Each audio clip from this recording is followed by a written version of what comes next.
The Wednesday, July 9th, 2025 Board of Selectmen meeting is called to order. I am acting First Selectman Christine Kelly, and I'm joined by Selectwoman Brenda Kupchak. Ask you to all please rise for the pledge. Ms. Jacobs, would you lead us in the pledge? I pledge allegiance to the flag of the United States of America and to the republic for which it stands, one nation, under God, indivisible, with liberty and justice for all. Before we just dive into the agenda, just want to take a moment of, I don't even know if it's personal privilege. You're probably wondering where First Selectman Gerber is, just in case you have not heard. Last week, he went into surgery for a brain tumor. He had a second surgery later in that week. He is recovering at Yale New Haven Health. We've been getting updates from the family. I haven't spoken to him since last week. The phone has, he's really just focusing on rest. So updates have been coming from the family. They shared an announcement yesterday that was shared with the public. Per the charter, the acting First Selectman can serve if the First Selectman is on disability or unable to serve for four consecutive months. So that's where we are right now.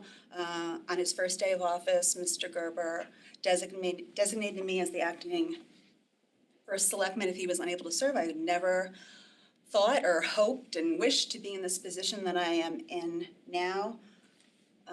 Look forward to working with Ms. Kupchak just to continue to move the business of the town forward. It is, and I've mentioned it before, it's a little frustrating with just being a three-person board that the two of us really can't talk to each other outside of a regular meeting. Which about is agenda items. About agenda items, which we can talk about other things, but that agenda items, which in a town our size, you never know what is going to possibly end up on the Board of Selectmen agenda.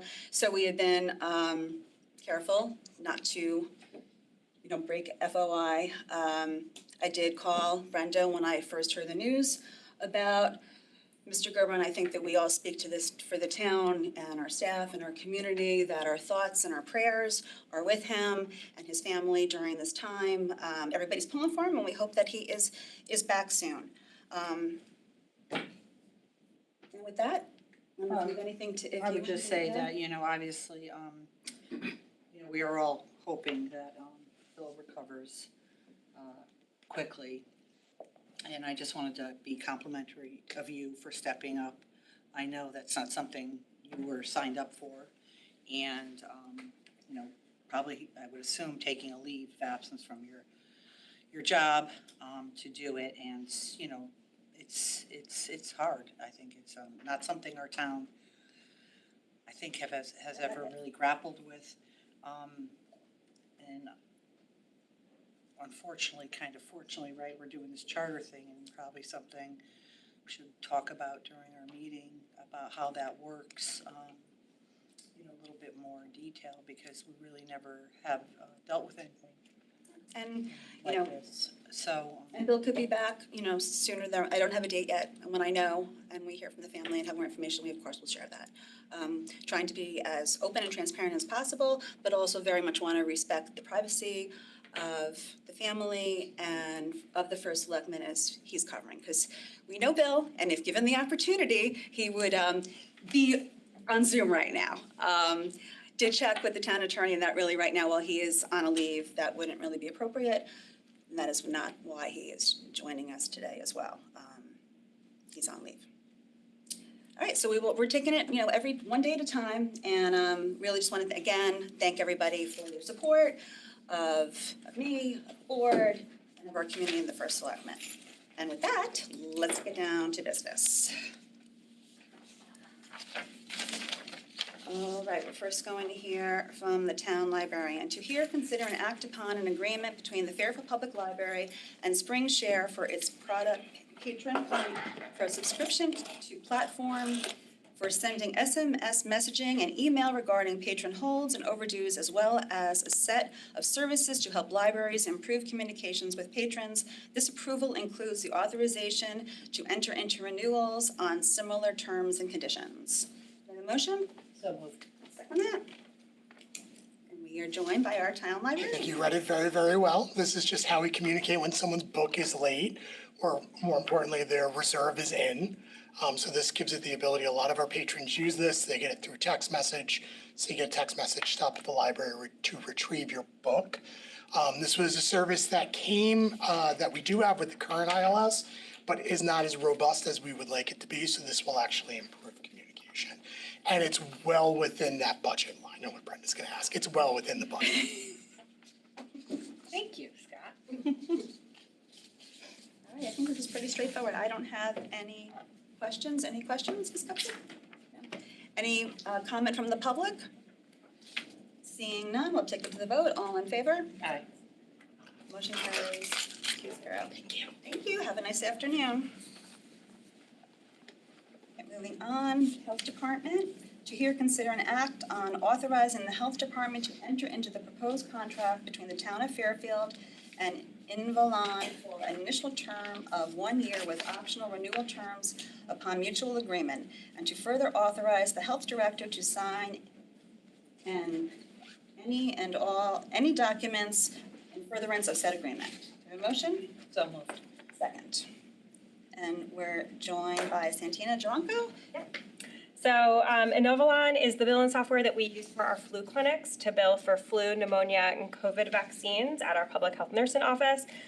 Once the vaccines are provided, they are billed to several insurance companies such as Aetna, Anthem, Cigna, United, Connecticut, and Medicare. So this software allows all of the billing to be done in one secure location and for the town to receive payments electronically and to run reports to verify payments.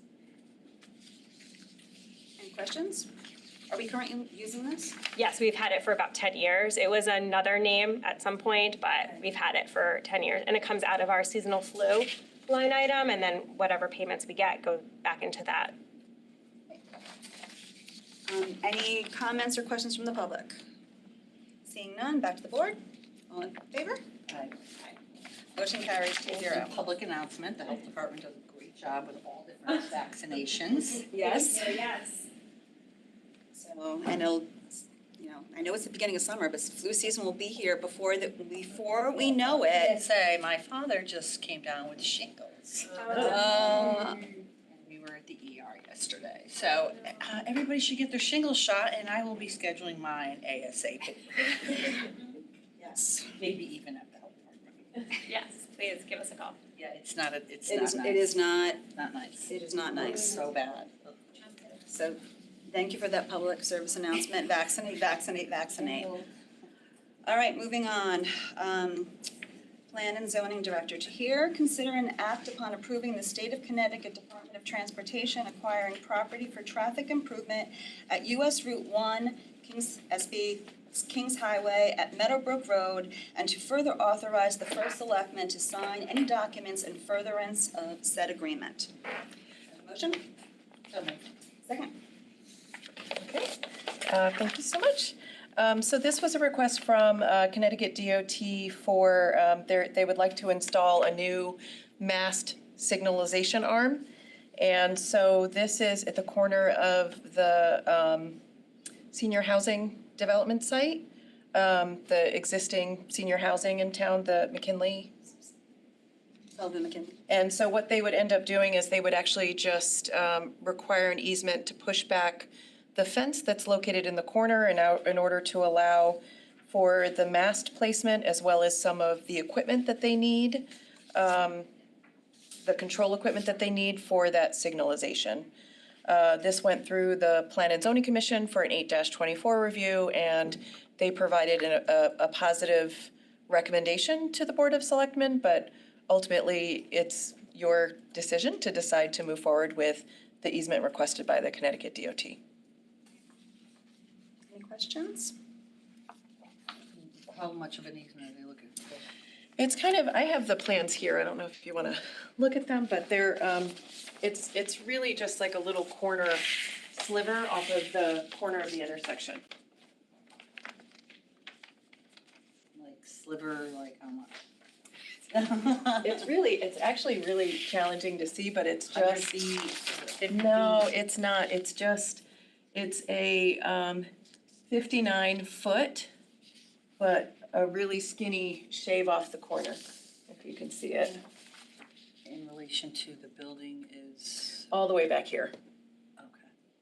And this is right on the street. It's right at the corner of the intersection of Kings Highway and Meadowbrook Road. Yes, I know.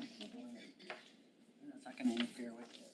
No, it's just to allow for installation of those more sturdy, Yep. kind of mast signals. Right now, it's all on wires. Gotcha. Okay, thank So you. it's a standard upgrade. Okay.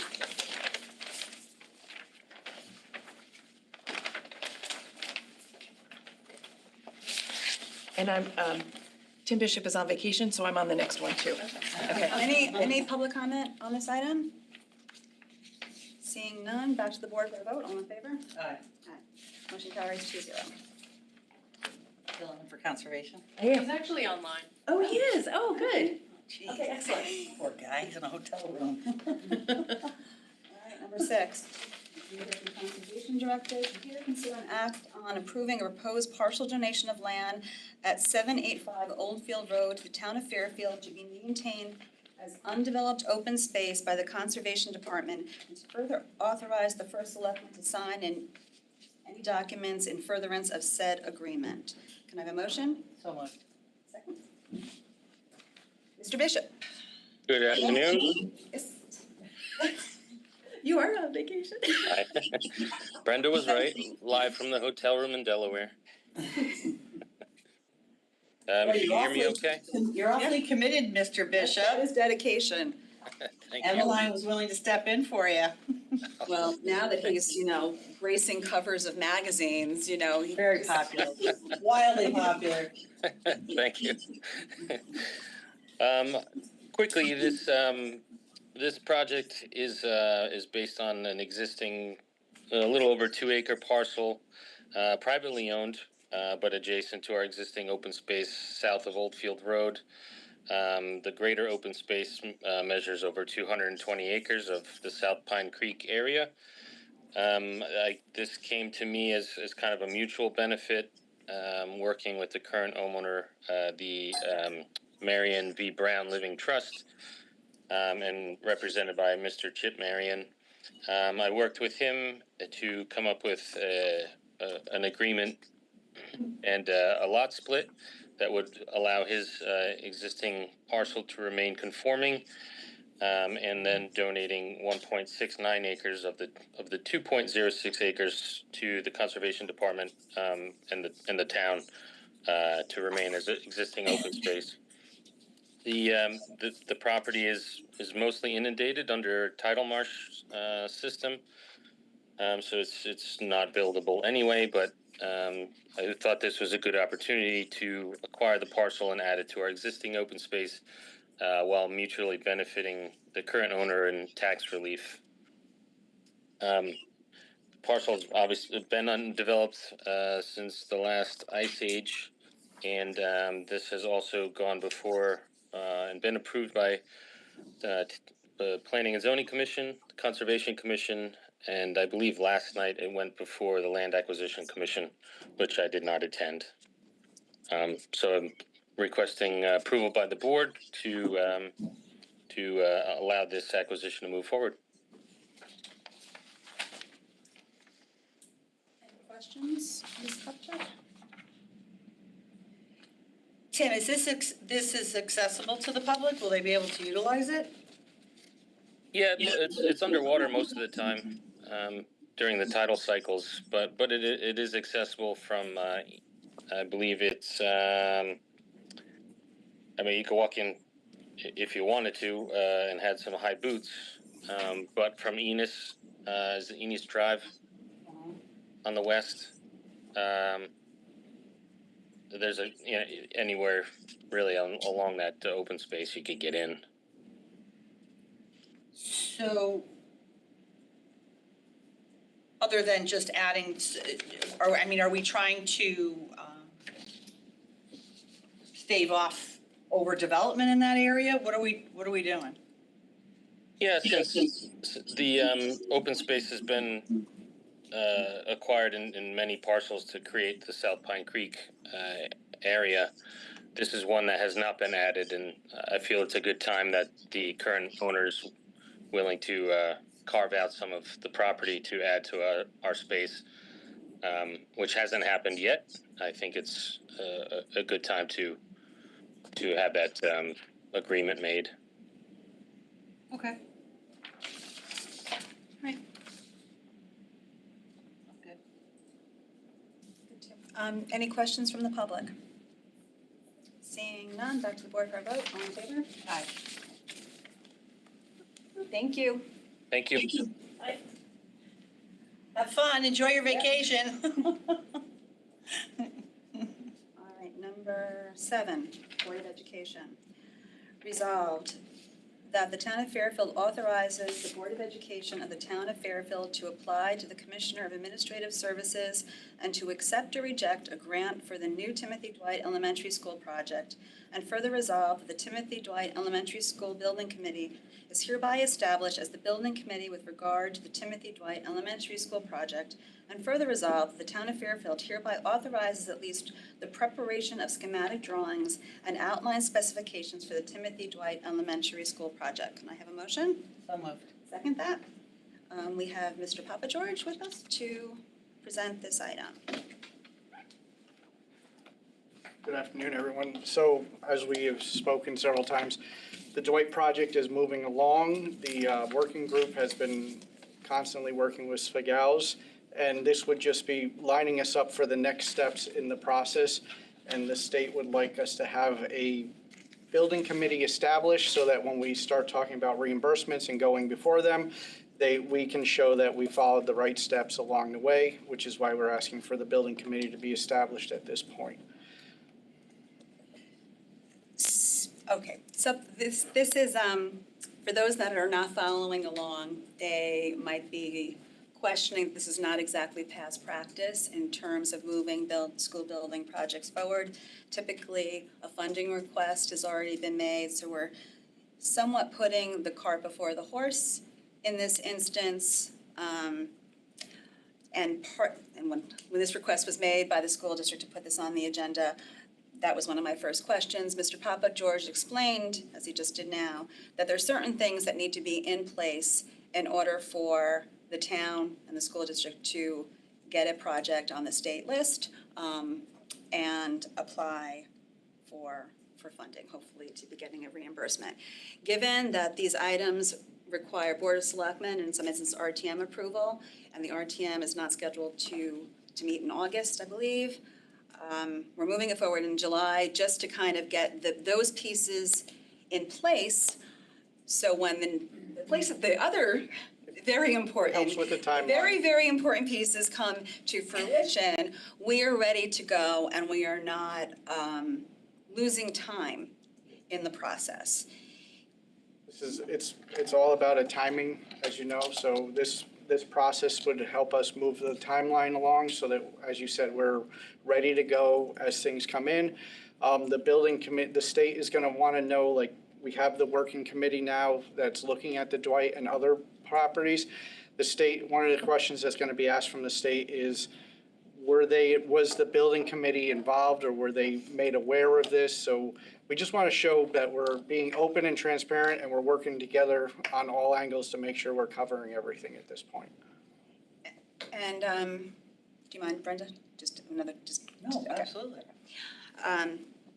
Can you just speak to the working group when we receive some public comment from members of the Board of Education, just that clarifying, like the town working group is not super specific. We understand who those people are, but maybe as we move forward with the charge, some more clarity in terms of who is currently, it's not a public meeting, this is a working group of stakeholders, both on the town and the school distric's side. So if you could just again, just reiterate who has been participating in these meetings, and for the public, we also have the chair of the Board of Education, Mr. Peterson, in the audience. Not to put you on the spot, Mr. Peterson, but Ms. Kupchak, I think if you have any questions, or feel free to So the working group has been a working group. They were established and an RFP was put out for multiple sites to be evaluated to figure out a best approach to handle Dwight and other issues within the town, to kind of get a blanket feel for what's the best approach to handle multiple issues and not just a single issue.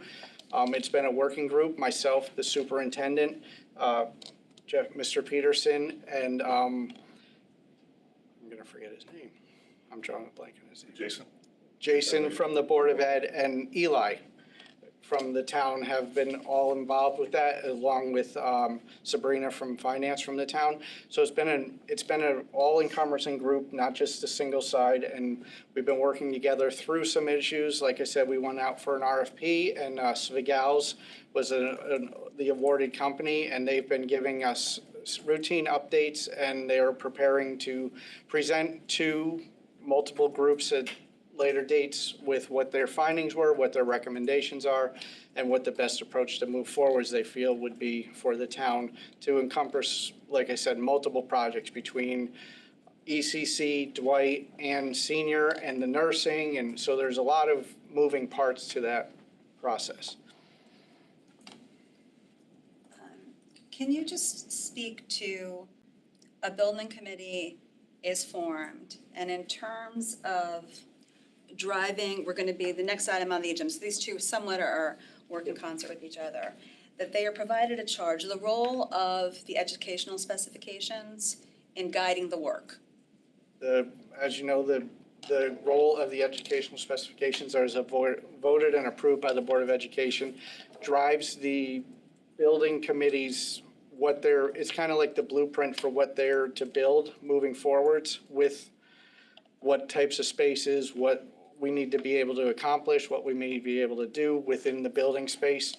And it's also the Dwight Ed Spec was a new Ed Spec as presented to the Board of Education, new in the fact that we followed a new format and we did follow state guidance. So for square footage, we did work with the state for what their recommendations are for square footage for classrooms, for ECC areas, for gym areas.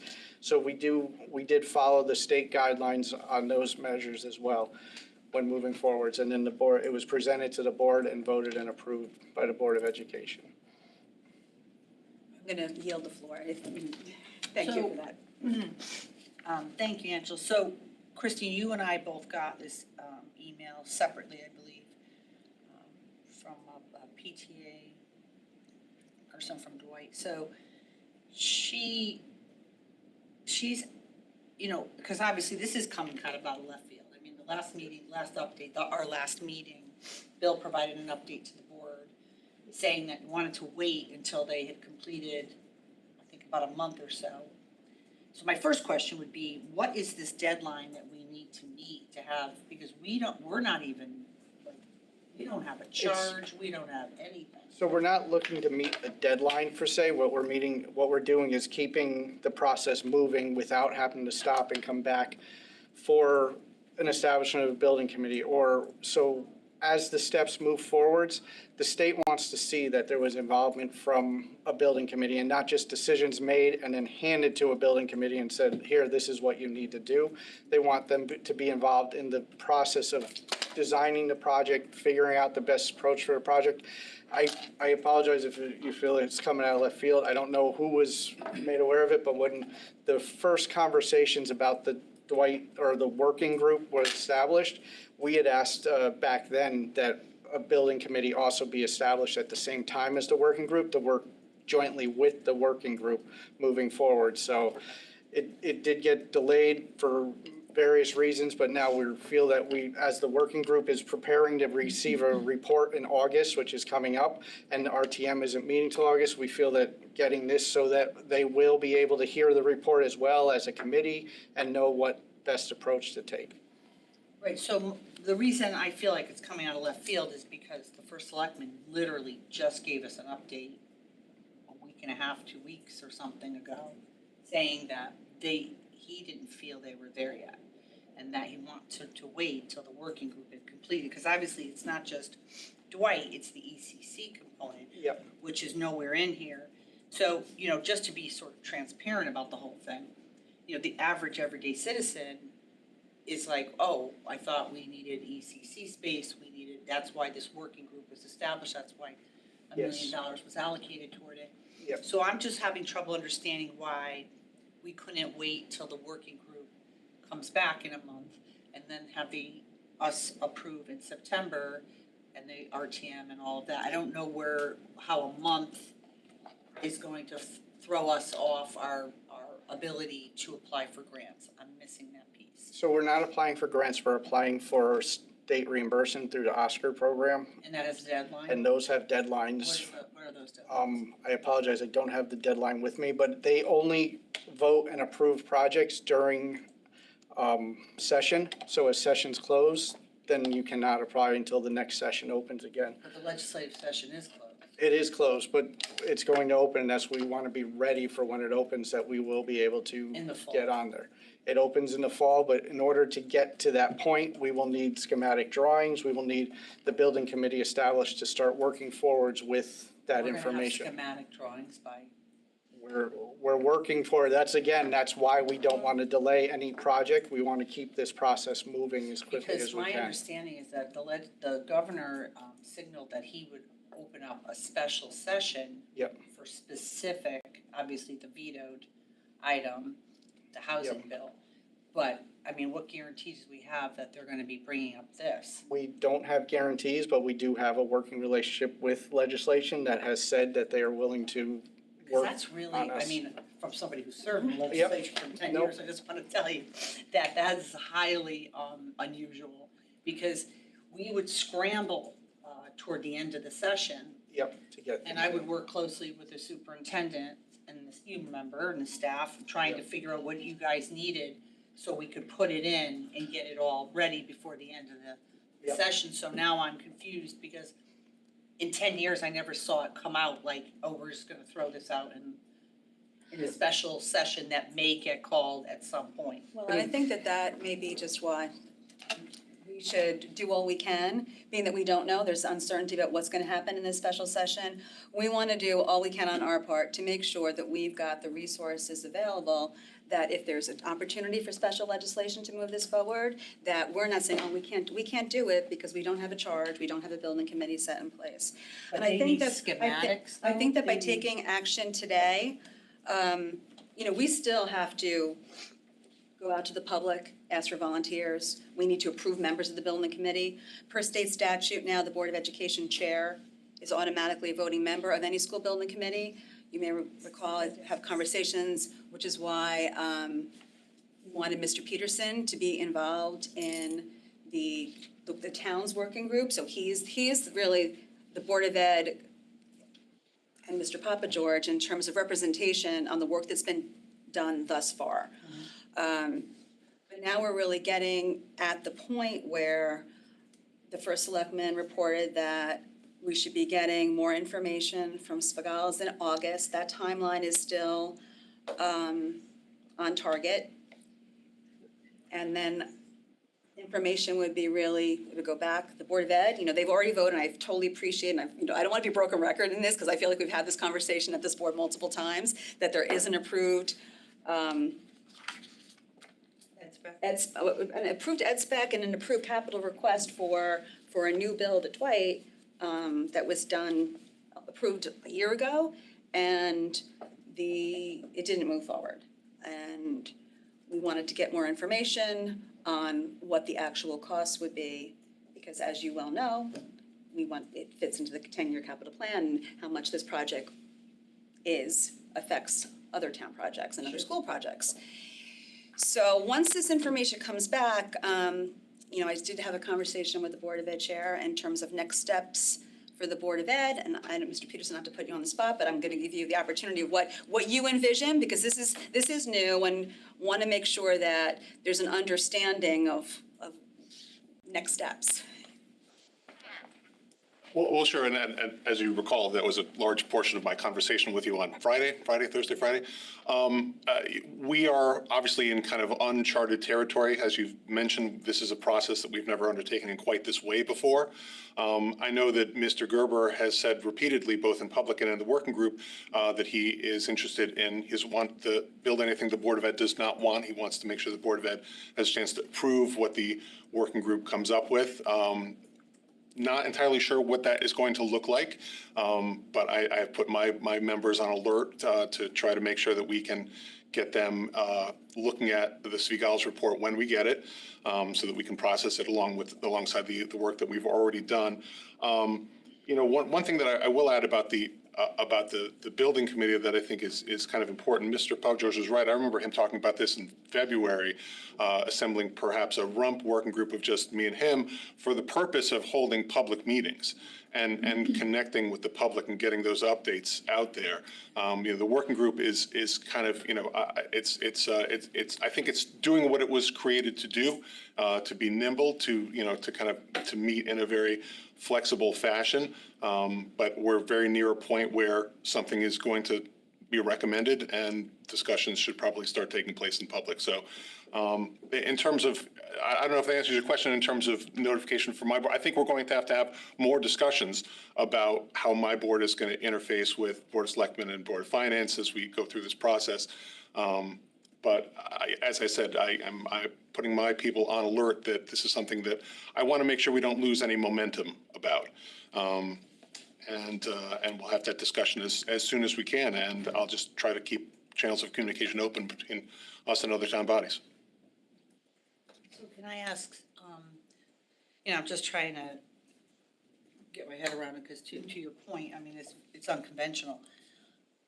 So originally, the Board of Finance sent this back, right? Wasn't it? It never came before. It never got put on the Board of Selectmen agenda. Because they said they didn't. There was a feeling that there was, wanted to understand what other options might be available, concerned about the ECC.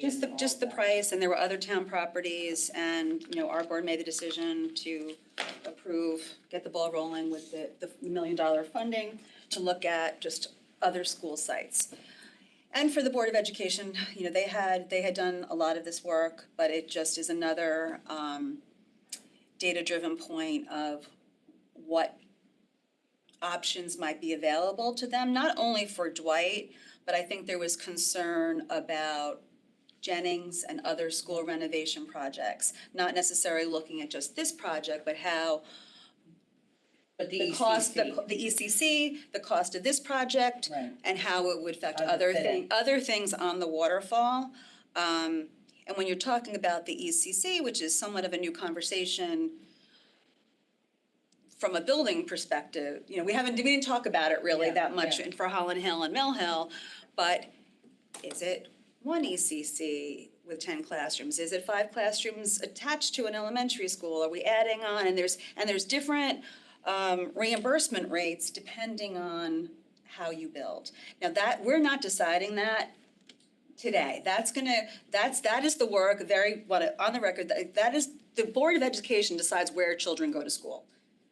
That is their purview. Agree, and then I think that this is right now, just knowing that they're gonna do that work, and we're just trying to get things aligned. So when they make that decision, we're kind of ready to hit the track running, and hopefully, if there's an opportunity to get reimbursement and a higher reimbursement, that we're doing all we can to make that happen. And as we said, we can say we're approving commissioning a building committee, but right now, there's nobody aside from Mr. Peterson that we know just by statute needs to be on that committee. We still need to staff it. And I just envision in that time period, putting a call out to the community for volunteers. We want to make sure that we've got people with financial experience, construction experience. So as far as the charge goes, so in this PTA, I think she's the president, wrote, why is ECC not mentioned in the building charges? Is it listed in the ed specs approved unanimously by the Board of Ed on May 13th?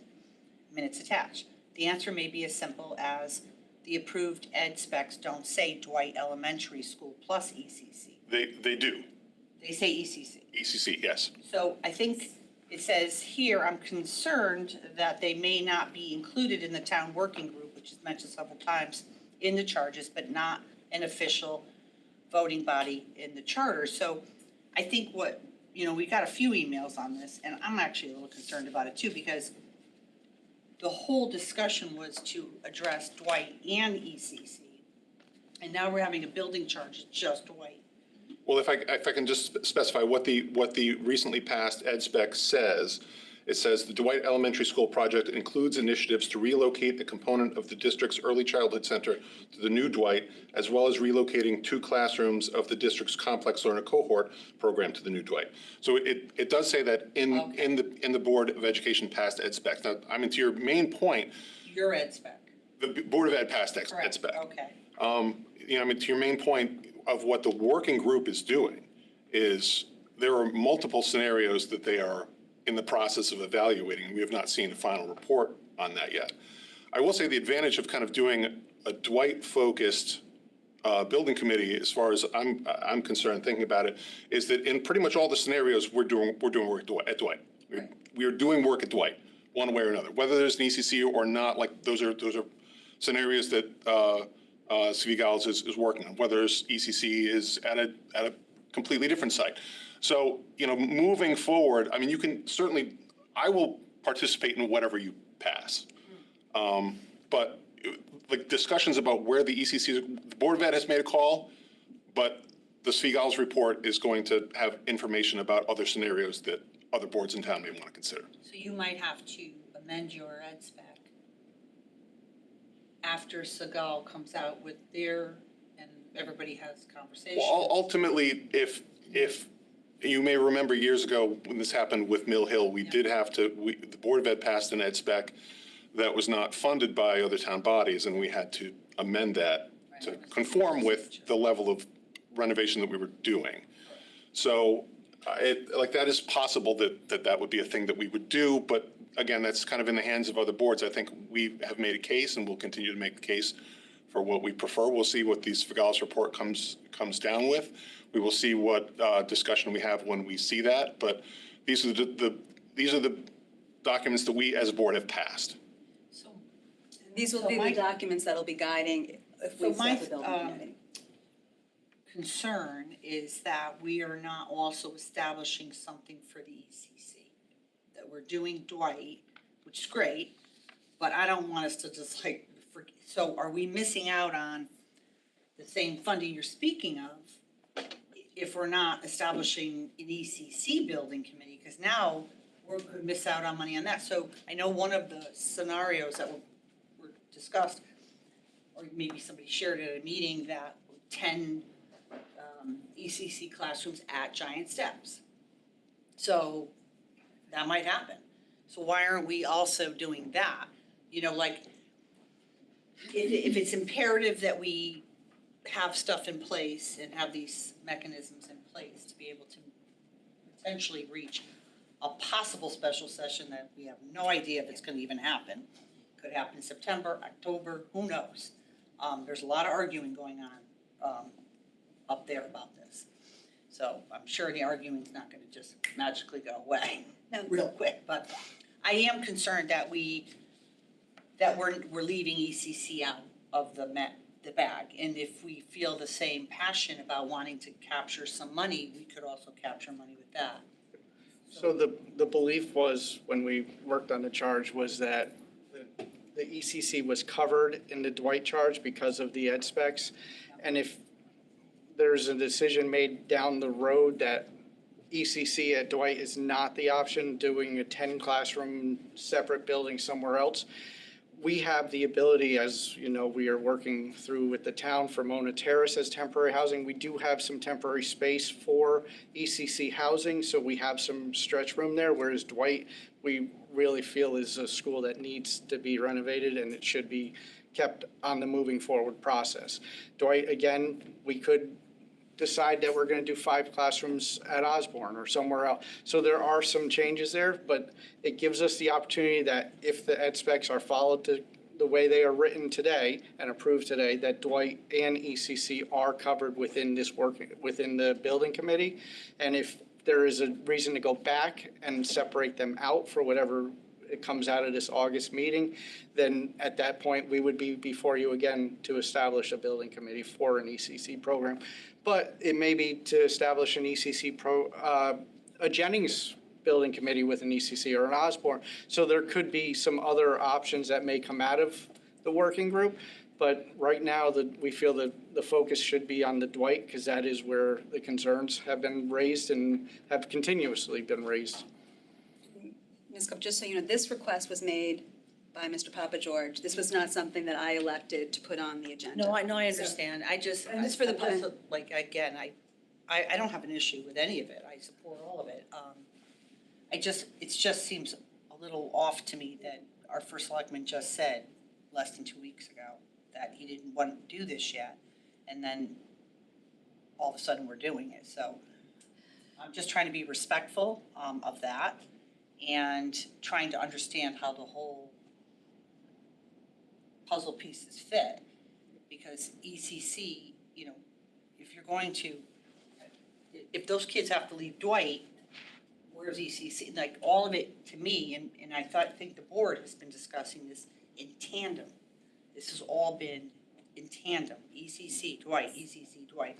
So now it's just like Dwight, And we're and calling again, it Dwight, we but don't it have- covers We the haven't had a ECC. report really, an update from the working group, a more comprehensive, and the last one we got didn't feel like there was a whole lot of, there was a lot of maybe, we'll see, we're looking, but I don't We did have feel like- another update just after the last board meeting from the working group. There was a lot more presentation made, there was a lot more groundwork made, and there was some decisions made on what directions to start getting better numbers on to look at. So there is, again, that part of it being done. Mr. Gerber was at that meeting. And again, do you remember? Late June? Yeah, it was late June. It was after the How board. often do you guys meet? Well, the next one is it's been about monthly. It's going to be one on the 22nd, I believe. So, and as I was gonna say, No, I'm just looking up the date. no, it's, yeah, and they, you know, from an operations side for the Board of Ed, I know we say ECC, we say this, we call it the Dwight Project, but from our understanding is that in the ed spec, it does call for an ECC area, so even though it's a Dwight project, it's encapsulating ECC.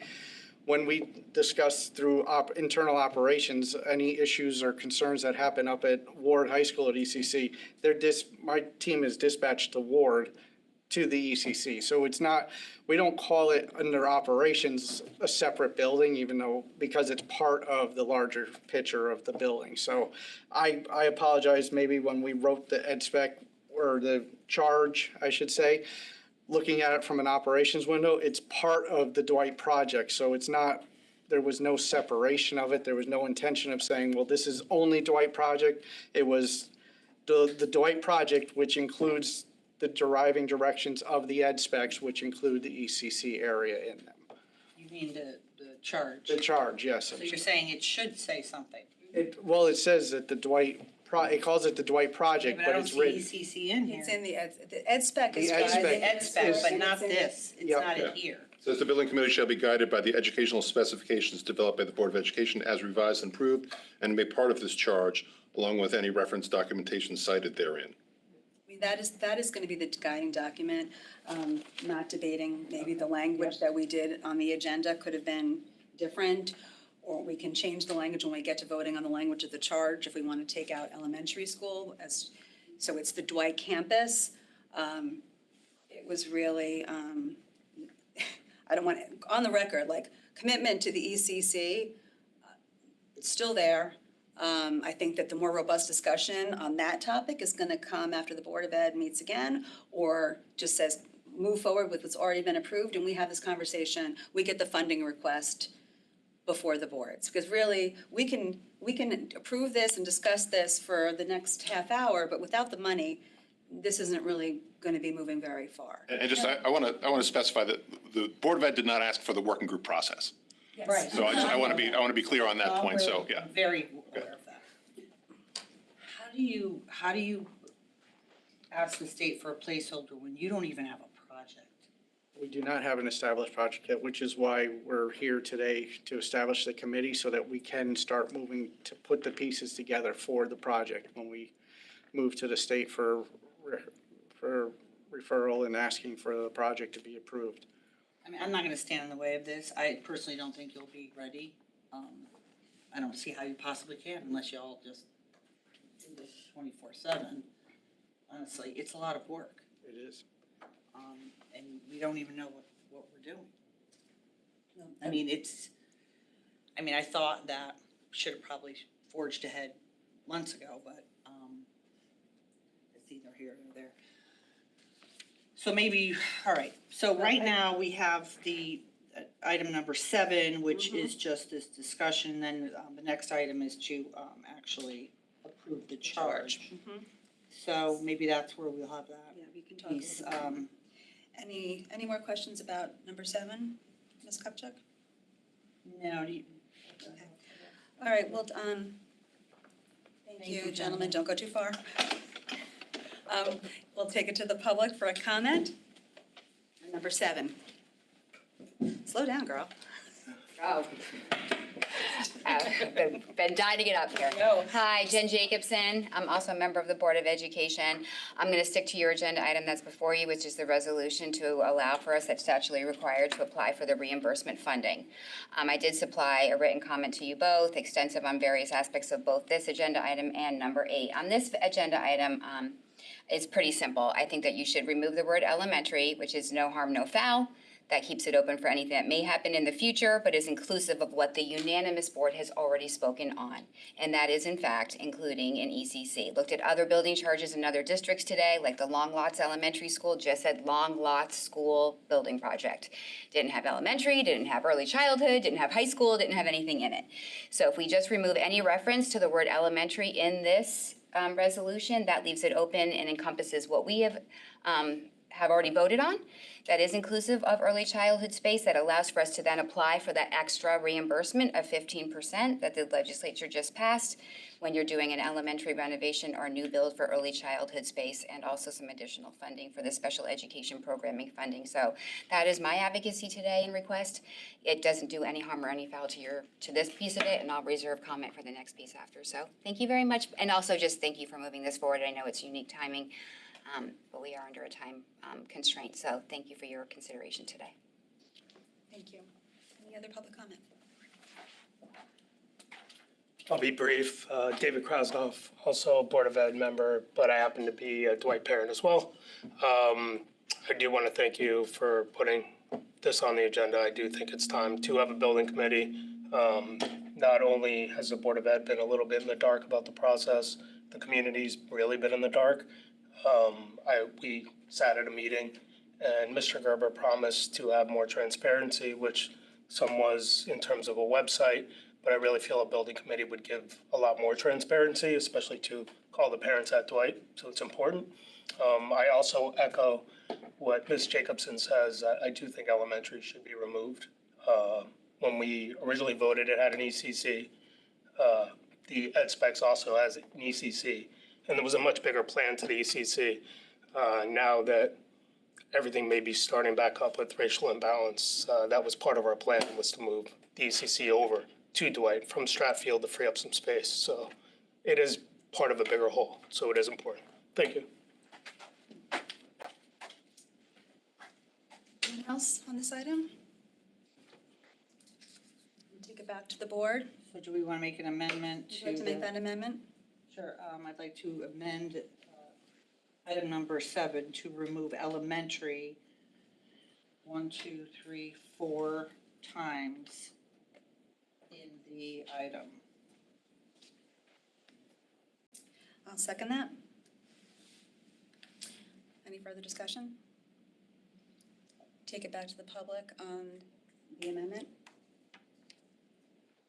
Seeing none, back to the board for a vote on the amended motion. All in favor? Aye. Motion carries 2-0. Thank you. Okay, moving on. Timothy Dwight Elementary, which we're now just going to call it School Building Committee. To hear, consider, and approve the charge. I'll read it as for the Timothy Dwight Elementary School Building Committee. Can I have a motion? So moved. Second? All right, a charge is included in the backup. This charge was, again, forwarded to Mr. Papageorge.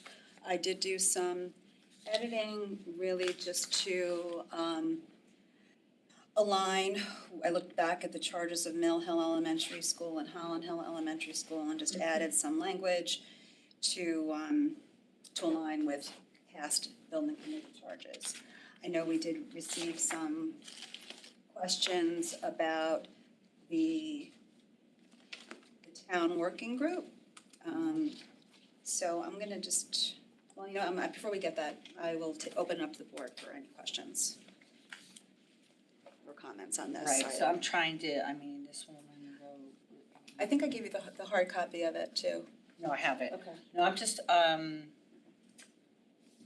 to, maybe ask these try to fulfill the request from. Well, I will, one question that was raised in public comment by members of the Dwight community and Ms. Jacobson was just the town working group. Just for clarity, it's referenced a number of times in the charge. And we have David Becker, our Chief Operating Officer, who oversees the Capitol, has been heavily involved in this process as well. Invite him to give any comment as well as we have this discussion. The town working group, there's not a formal, I believe, and correct me if I'm wrong, Mr. Becker, in terms of the group that has been working together as shared representatives from the school district, Mr. Peterson and members of the Board of Education, and members of the capital projects team are here on the town side. I don't believe there's a formal name for that group. They don't have public meetings, has been stated. Do you have any, there is a webpage for the work that's being done on the town website for some of the projects. Any suggestions for what you would like us to formally refer to the town's capital group in this charge? I think you are correct. There's not necessarily a formal one, and particularly that I think we oftentimes refer to it as Dwight, but it's been a little bit more all-encompassing.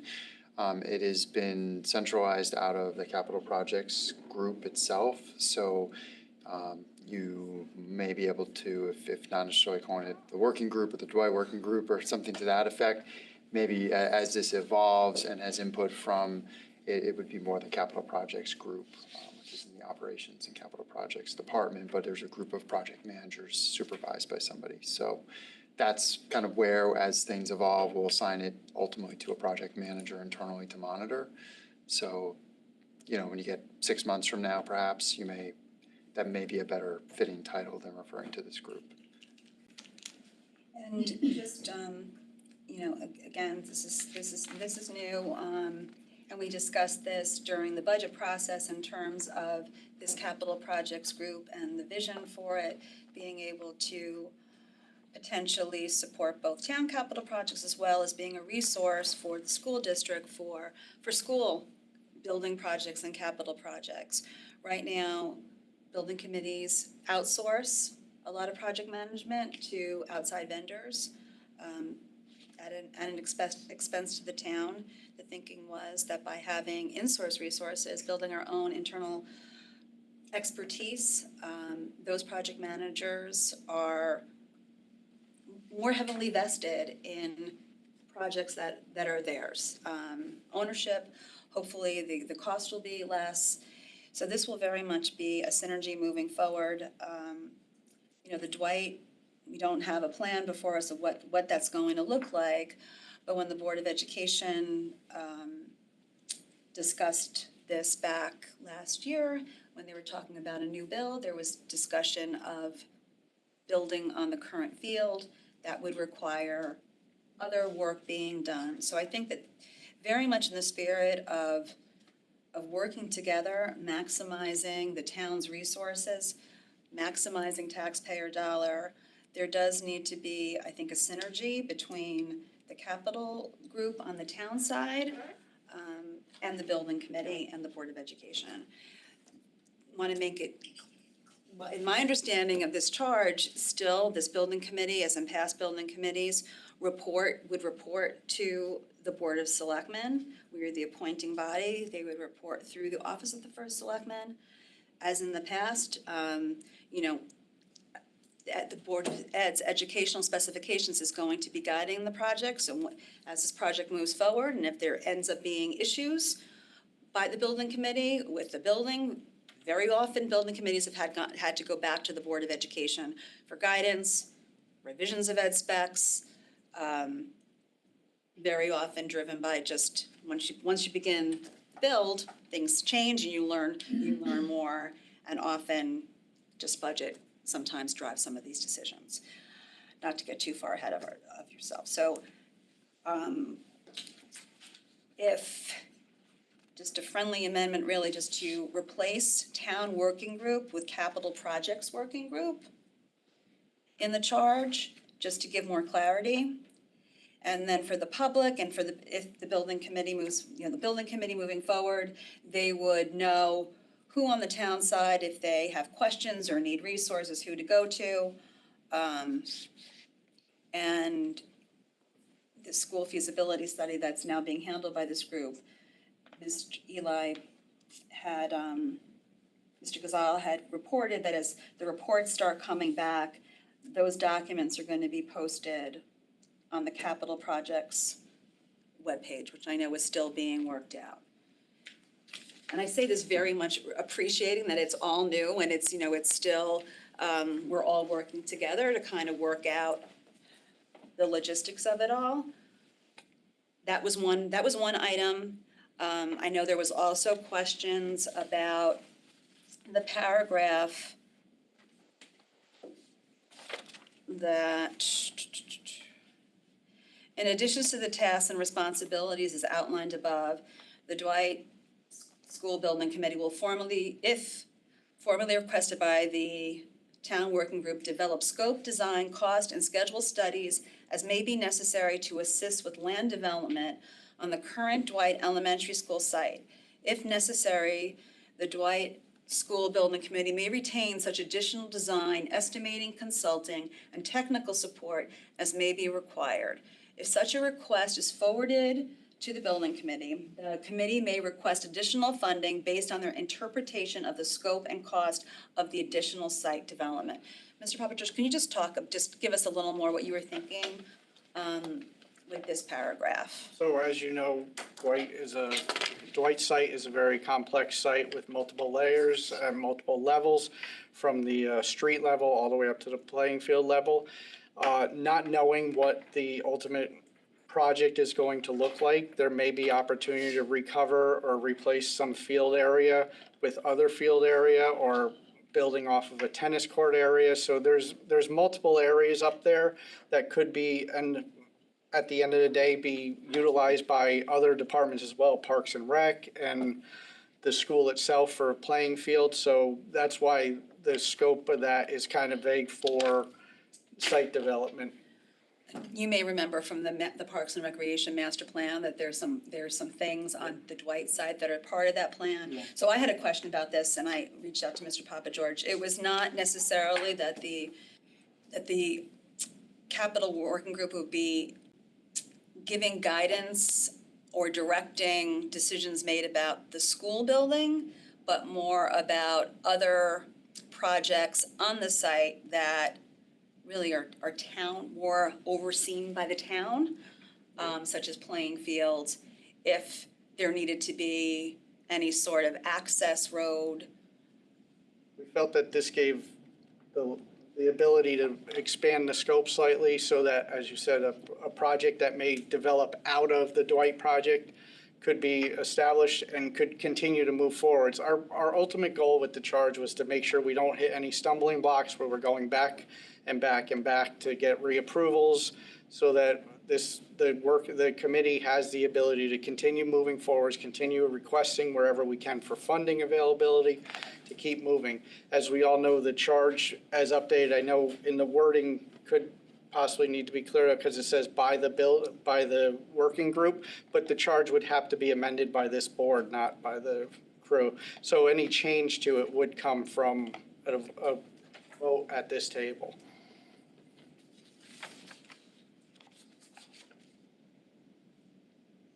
You're on the working group, correct? I am. So, I mean, I know they're looking at a host of other things, but they're, I mean, we're not appropriating any funding for this right now, so are they, is that to assume that this building committee is going to be meeting with the working group? That was, the intent is so that the building committee can meet with the working group and then host their open public meetings to discuss what's happening in those working groups, what they're hearing from the working groups. And also part of the working group is to establish, depending on which option to go with and what they're pushing, they're going to be providing budgetary numbers for these different options as well. A much deeper dive than the high-level look that we've taken in the past. They have, Segals has estimators on staff, so they're using the ed specs to come up with a actual budgetary project off of the ed spec to say this is what this project would cost. It's not a high level, it's not just what we've done in the past where we said, okay, we're gonna do a Dwight project, X number of classrooms, we do this per square foot, and that's what it is. We're still using square footage numbers, but we have locked in numbers now. Like the state says that for kindergarten, it has to be X number of square feet for a classroom. K through 1 through 3 has to be, so we're locking in those numbers and getting much better numbers as to what these projects are gonna cost. And as we've said before, the state is offering reimbursement, different rates for ECC, special education. So all that information will play in and be part of the decision-making process. So couldn't the building committee, once it's established, you're saying they are gonna go and attend the working group, then they're gonna go have their own meetings. Why couldn't those working group meetings be public with the building committee? Because it seems like you're asking people, and, you know, they hear this, they probably won't wanna sign up to be on it, because they have to go to the working group, and they gotta go have their own meeting with the public. I mean, to me, it would make sense to have the working group meetings, considering it's a public issue. I do not control the working group, so I Right, can't I just think answer it that. should be public and that, you know, that people could watch what's happening. And then the building committee members, once appointed, could, you know, then join in, but I don't really see any reason why that working group meeting can't be a public meeting. Or at least be aired, you know, publicly. They don't have to, you know, take, comments or anything. I think that in this point in the process, given that if the timeline is correct, come August, there's gonna be a final report that is going to be presented. And this school feasibility is gonna pretty much be, and you are all in the working group, I've not been briefed on this, really, the deep dive into it with everything else going on this week. That final report, is going to be done. Mr. Becker, do you have any, the first selectman reported that we were still on schedule for that August deliverable? We are, and certainly on the Dwight aspects, we're trying to get as much as possible that ties there. So would they continue to meet a little bit past that related to some of these other sites and discussions? Perhaps, but there's a timeline and it also involves the Capital Summit in September. So no different than, you know, WPCA and other items we have. We've told all of our vendors related to all the things out there that, and internally, that, you know, mid-August is sort of the drop time for a lot of these items so that we can march to the summit with a fruitful discussion mid-September and move forward, which, you know, with a lot of these items we weren't necessarily able to do last year, but we absolutely have to this year with so many big capital items to make decisions about. So realistically, I don't think there's gonna be a lot of overlap between a fully staffed school building committee and the school feasibility study, because while we're approving it, you know, we don't have, it's not like we're approving names for a building committee right now. That's another discussion in terms of when we put names forward. We should definitely, you know, we have the chair of the Board of Education or his designee. Doesn't necessarily need to be Mr. Peterson. He can delegate that to another board member as he and the board see fit. In the past, we have had the building principal serve as not a voting member, but a liaison. I mean, I think that having a representative of the school district, not to speak for the superintendent of schools, but Mr. Papageorge has been heavily involved in this process and is involved with the school feasibility study. And in past building committees, we've had, being that this building committee is going to be reporting to the Board of Selectmen through the Office of the First Selectman, there have been representatives from the town. Ms. Ewing, you would probably remember, Judy was attending all of these building committee meetings and then reporting back. I think that right now, I don't know how long I'm gonna be in this seat, but I think that having a member of the capital projects group be an active participant in this building committee would be vital, so we're not losing the information that we have. We don't wanna necessarily recreate the wheel. I mean, a lot of work has been done at Dwight in terms of soil testing, design plans. We put taxpayer dollars behind this work, and I think that we need to do all we can possibly do to keep that information and have it be useful for this building committee once it gets to work. And I invite any of you gentlemen to add to that, being that you are in a better position to speak to the work that's been done thus far. All that I was going to say was exactly what you said. There's going to be kind of little overlap between when the working group is concluding its active work and moving to the building committee phase. And also, Angeles and I are, anticipated to be on the building committee and are also on the working group. So in terms of people going to both, we're already going to the working group meetings. Not to relitigate whether that should be public or not, but it shouldn't be in the initial phase that onerous for us to handle. So Jeff, can I just ask, your May 13th, the minutes of that, it says you guys voted to revise the draft elementary. There were minor edits. Minor? Yeah. Some stuff was very minor. There were no substantive changes that we made. I think at all between what.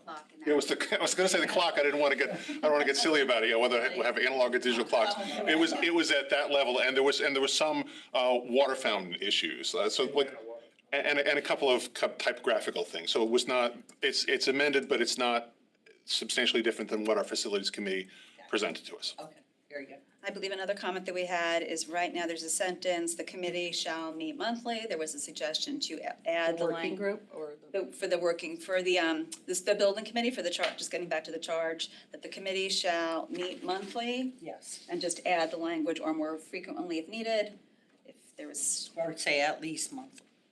well, it shall, so that it shall meet monthly, so at least, so it's so, or change to at least monthly, but I think the shall kind of says that there needs to be a monthly meeting of this committee and more if needed. I would hope that the committee would just do that naturally if there was work, but we can add that language if there's a desire to. Now are we gonna take the elementary piece out And we can- here in this charge? I think that as the well audit, as you we will did take it the for- elementary piece out of this as well. I think it might have been that the previous action may drive that, so we'll just do I that. mean, realistically, how long is it gonna take to populate this committee? Well, that's what I'm saying. So we're doing it right now and then it's summer, And it we're says putting it out schematic there. design, so. And want to kind of work to get the word out. Have further discussion about who should be on this committee. Ideally, to your point about, not wanting to have overlap, have a committee in place, so when the capital projects group is ready to present something, they will, I imagine, Mr. Peterson, you would want a presentation to your board. Ideally, yes. And that would be, I would think, some sort of public report. The Board of Selectmen has been getting reports from the first selectman, but it hasn't been concrete. So nothing's been finalized. I think that once the report is finalized, it will be publicly shared. But we're not voting on that today. So Do you guys, the working group, do you have schematic designs at all? They're Andrew's probably in a better position. There's been some concept designs. Yeah. For Dwight? for Dwight. And still looking at conceptual plans for ECC. Correct, at multiple sites as well, so there's, Potentially you'll come back with the end of August with something on Dwight, but not necessarily on the others. ECC. my understanding is we should have a full report by mid-August, as they've been saying. There may be some final details to clean up with the other sites because Dwight was prioritized, but my understanding is we should have a pretty wide scale of everything that's gonna be presented at that point. And I think we'll have much more clarity on timing and level of the final report when we meet on the 22nd. Well, I'm assuming the Board of Ed members, you guys want to get information too. I think they're all very eager, yes. Yeah. So, okay, Yeah. all right. So I guess we'll just you want to make an amendment to remove E in the acronym and elementary at the title and the word elementary anywhere in the document. And change town working group to capital projects group throughout the document. Okay. You want to make that amendment? Yeah. And do you want to add or more frequently if needed to that paragraph, shall meet monthly? Committee shall meet. Shall meet monthly. Shall meet monthly. Or more frequently if needed? Sure. All right, you'll make that motion. I'll second that motion. We'll take it to the public for comment on the motion only.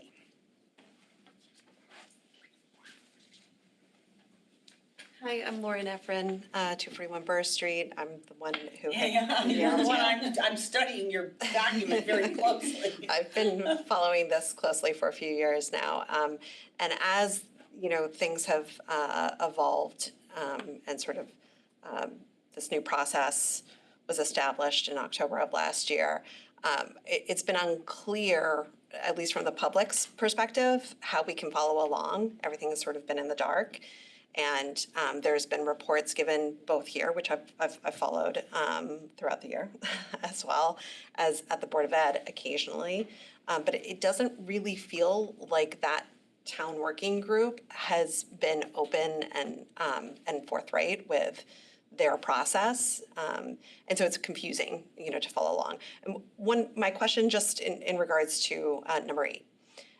We're just voting on, the amended language right now. So maybe I need to wait You to can the come next back. public comment? That's fine, that's okay. Any other discussion on just our amendment? No. Take to the board for a vote. All in favor? Aye. Okay, back to the main motion as amended. Now you're up. Do you have any, now you're up. You could have just stood up there. So my question is really what's funding this? Where's the capital coming from? It was denied at the table, the seed funding. I have no idea how you have a building committee with charges that you're moving forward with when there's no capital, because it was delayed back in October. It was denied in September. And then October, this new process came forward. So how are you paying for any of this? And how possibly, when $1 million was put forward out of taxpayers' money, and it was said at the table multiple times that schematics were going to be produced with that $1 million. And now we have no schematics, we just have conceptual drawings. So I'm just curious how that's gonna work. Well, I expect a funding, we don't usually answer, back and forth the public okay. comment, but as I mentioned in the beginning, that this is very much cart before the horse, and the horse is gonna be coming, that the funding request is gonna be coming. As Mr. Peterson shared, he's expecting the report's gonna be coming back from the capital projects group in August. There's gonna be a discussion by the Board of Education. There's gonna be a funding request, and that is gonna be the next step. And and part of this is in preparation for the Board of Finance's, the Capital Planning Summit, that all representatives from all town boards attend and have that discussion. So that is definitely, fully admit that is a missing piece that usually comes with these approvals. Obviously, nothing is moving forward without the funding. I'm not gonna go back and speak of having discussions that have already happened, debate that. I'm with you in terms of wanting more information, and we're hearing that we should be getting more information from this study next month.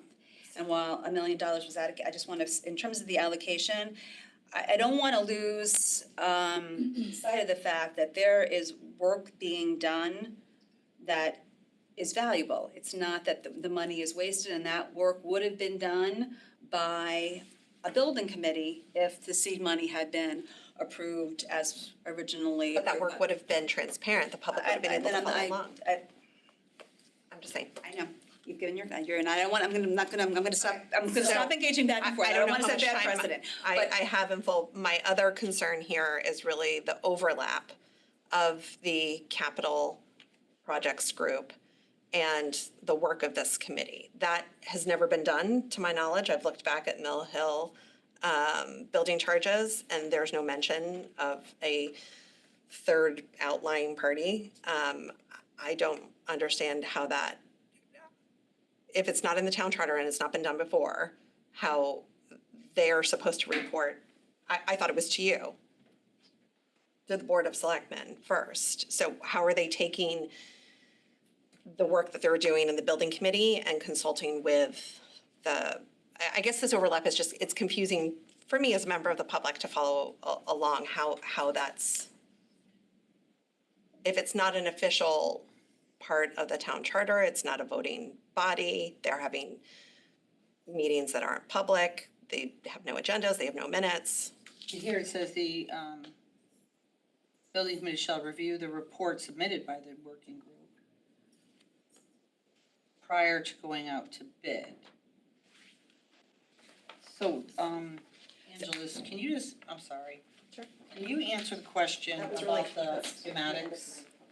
Because she's right, we were supposed to get schematics. Do we have schematics? I'm gonna have to go back and look at the charge. I don't remember schematics being discussed, but it could have been. And just to, I don't know which, Lauren, correct? Yes. Lauren saying that you're saying somewhere in here it's that they're reporting, they're part of, like, where are you seeing this? Oh.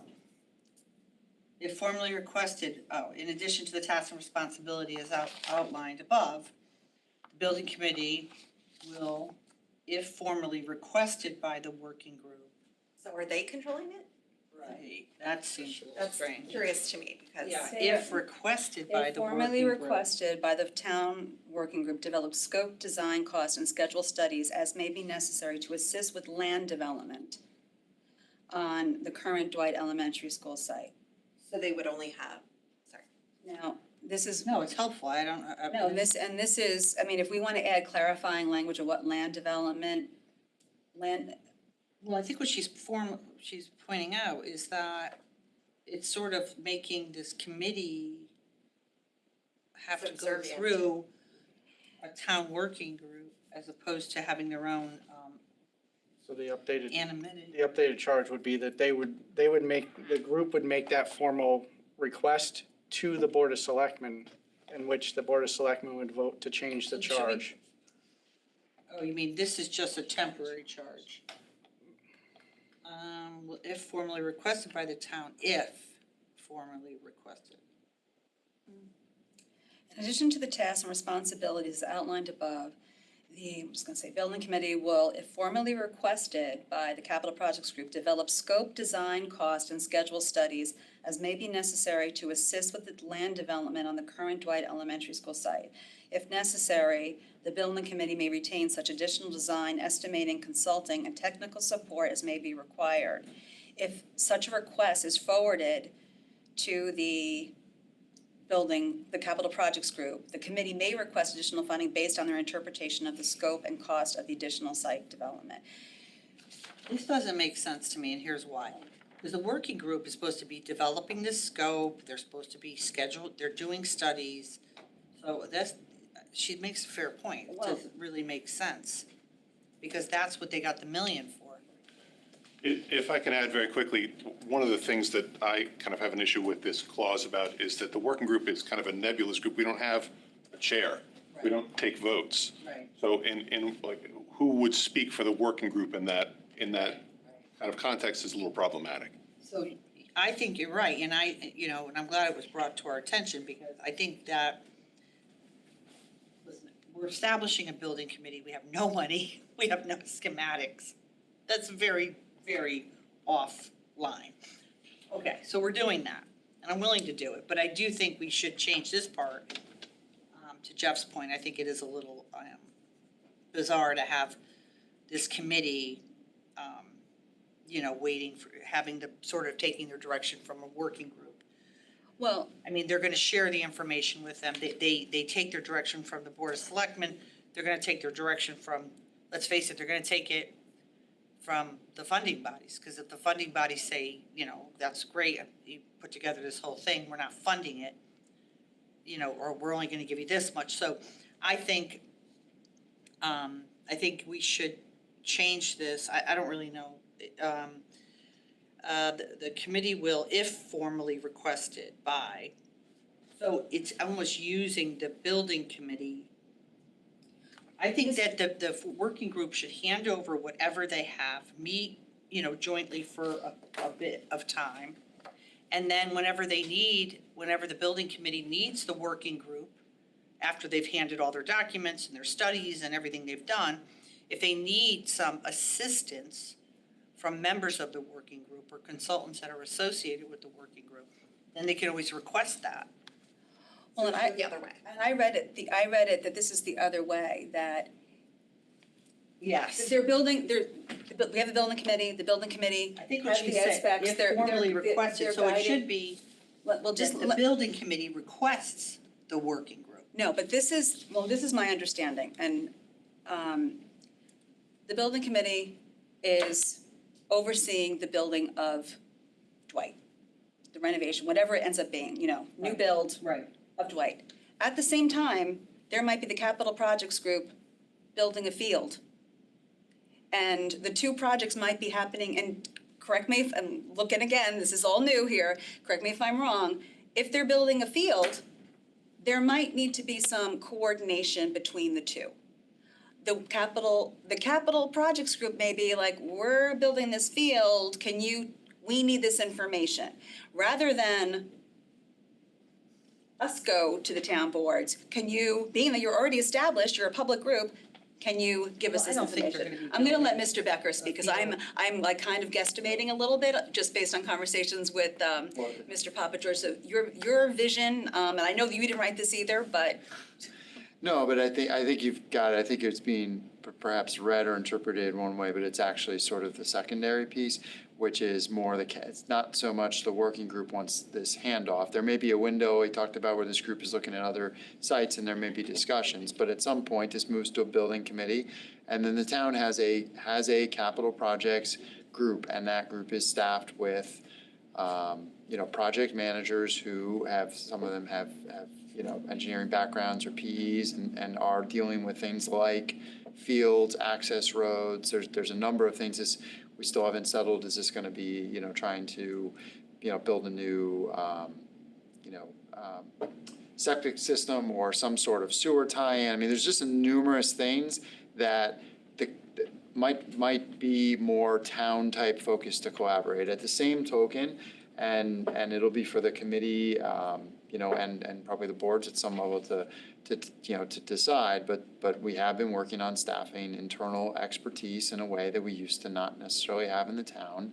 And many have found that to be useful and, it's certainly cost advantageous comparative to what some of the outside consultants cost or how they handle it. It doesn't mean that Cap Projects Group has taken, the lead on a building project. There's a committee and there's a lot of need for a lot of different consultants, but there's a bench, and we would love to see, both working together. So however you draft this, or in the future, this is the first pass, my guess is this will get tweaked at some stage, enabling the two of them to clearly be working together on these things, particularly where they may, have, when we talk about the fields,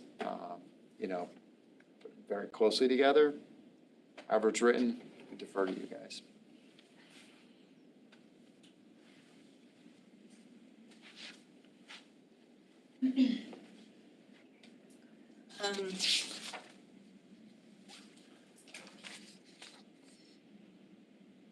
Just assist with the land development. I mean, we can, unrelated to the building, I think it should. yep, what we're thinking, we'll go to the public for comment. Just speaking on this paragraph, and I understand why it gets super confusing to me too, because it's so nebulous and it could really be anything. I think it's somewhat out of order. You're creating a charge for a school building project for the purposes that Mr. Papageorge expressed earlier, in order to submit our paperwork to get grant funding, reimbursement, to get the committee together. I don't know how a separate project being infused into a school building project charge, which is really statutorily required, why that would be in this charge at all. Versus the committee's going on, the town wants to work with them collaboratively, whether it's Anthony or whatever, they're more than welcome to go to a building committee and do that. Now you're talking about adding funding requests to this, but that's not part of the school building charge. And then how does that funding get attributed to? So I think this whole paragraph should actually just come out, I feel the same. because it's not a part of the school building charge. All you want to say is, you can say something open like this committee may collaborate with other town entities in the process of fulfilling this project, but I don't know why, I'm just giving you my point. I think it is not appropriate actually in a school building charge, but that's my 2 cents. It does feel very awkward and unusual. I mean, Collaborating with other people, any departments or agencies makes sense, but. Anyway. I think that, we want to be clear, the Board of Selectmen wants to be clear in the expectation that's given to, it's direction giving to a building committee. So I don't think that we need to have a charge, we need to establish the building committee. I don't think state statute really is dictating what the language looks like in that charge. That is the purview of the Board of Selectmen. And I think that this was added, and Mr. Pop, I did not write this, and I had questions about it myself, but want to give as much information as possible in terms of expectation. This was submitted by Mr. Papageorge. So, I mean, listen, I think if we want to get where we want to get and not have to have, hours-long meeting on this, right at the end, it says updates to this charge may be made at a later date. So why don't we just take out this paragraph for now? To Jen's point, we're just looking to have something in place so that we can go get money. And if we want to add stuff later, we can always do that, but I'm hung up on it now. And I personally don't feel comfortable voting with it in there. And I know Angelus and the board of ed want to move forward, so I would prefer us just make the amendments to the elementary and the acronym with the E. We voted on that already, that's Right, done already. and then pull this out, and the rest of it seems just very sort of how it works, how typical charges, and then we can always change it. It says right there, updates to this charge may be made at a later date. Maybe after more discussions, maybe after we get the report from the working group, we can look at it, which would be good. And then we're gonna have to populate the committee. I am 100% fine with removing it, and I can tell you in the back of my head, when I put it in there, my thought was more along the lines of, if the Parks and Rec decides that they want to build a field there with a field house with bathrooms, that would have to tie into a water system, which would be off the building. So that was my only thought, was if something from the building had to be utilized or moved out, if they want to put lights on a field, then power needs to come from some point. So it was just more of a collaboration, but I'm more than happy to have it removed. And Yeah, I mean, they always collaborate anyway, and. Well, but I think that, And I don't think we're gonna have the money after this project to do any of that, so frankly, so I don't know why we're even talking about it. I think it is important though, in terms of, as we're asking people to volunteer for this committee, there's an understanding of what they're gonna be doing. That they are gonna be working on a school building, but if we anticipate them also possibly working on other town projects that might be happening at that site, that would also be good to know, and I think it would also be good for us to take into account when we're looking to populate this committee. In terms of expertise and what we might be looking for. I mean, I would prefer to take it out right now. Well- Let the committee come, the working group come mid-August. let's populate the committee, and if members feel that there should be additional language, I'm happy to. Okay, you want to make the amendment to just delete that paragraph? I'd like to make the amendment to delete the paragraph starting in addition. Can I make a quick public comment before you guys make an amendment on that? Well, she's gonna, can we let the amendment on the table, we're not gonna vote until we'll take public comment. I'll make an amendment to delete the paragraph at the end that says in addition and ends with site development. Second. Any discussion before we take public comment? No, public. Sorry, I didn't mean to interrupt. No, it's okay. I just didn't want you to move on to a This is different. just on the amendment to delete this paragraph at least for the time being. I'm good with that. I had a comment on. Okay, all right. Back to the board on the amendment? Yep. All in favor? Aye. Aye. Back to the main motion as amended. You want a public now? Any other language? I don't think so. We did the two amendments, and other than that, unless someone sees something they think we should know. Okay. All right, seeing no further. Sort of like a little editing thing, because I'm one of those geeks. We should spell out 5 and 9. Numbers, sorry. Okay, I'll English second, classes at Fairfield U. I'll second the motion to, Mr. Peterson's probably just like loving that right now, because he was our. I'm a trauma man. He's the grammar, he's our grammar guy. He's a good writer. Yes, he definitely is. So I will second, are you making a motion to correct those two? Yes, please. And I will second that. Thank you. All in favor? Aye. We didn't even go to the public, any public comment on that, Mr. Peterson? I approve. Okay, good. All right, back to the motion as amended. Any further discussion? No. To the public? On the amended motion. The amended motion. Thank you. Once again, Dave Krasnoff, Board of Ed member and Dwight Parent. I do have a little bit of concern with the order that everything is kind of working in with the working group and a building committee. We've already voted on a plan on the Board of Ed side. We voted on ed specs on that same plan on the Board of Ed side. No matter what the working group comes back with, I have concerns that if that goes to the building committee before the Board of Ed has any kind of discussion or it's even made public, it kind of taints the work that building committee is then gonna do, because there's a lot of other things that go into it more than just building a building. As you guys both know, being on the Board of Education, there's a lot more to it. We had plans to move some kids around, to make space. We have possibly racial imbalance coming back into the fold.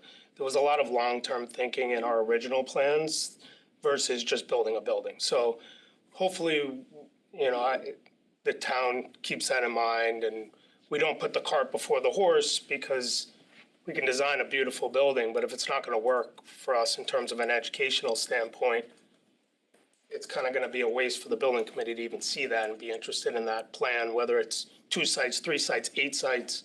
I can tell you, I will not vote for 8 sites. So, and I'm sure most people in here wouldn't vote for 8 sites at this point. It's just a concern I have. So hopefully we can see it sooner than later. I would also ask maybe you stick to our plan. We voted a plan through for the building committee at this point. It does say at the bottom you can change it. Maybe for now, stick with what the Board of Ed already has on the table. And if for some reason it changes, then you could amend it then. That's just my suggestion. Thanks. Ask Jeff a question. Yep, back to the board for discussion. So Jeff, I go all the way back to high school, so, dust me off. Ed specs were changed along the way, due to constraints by the Board of Ed.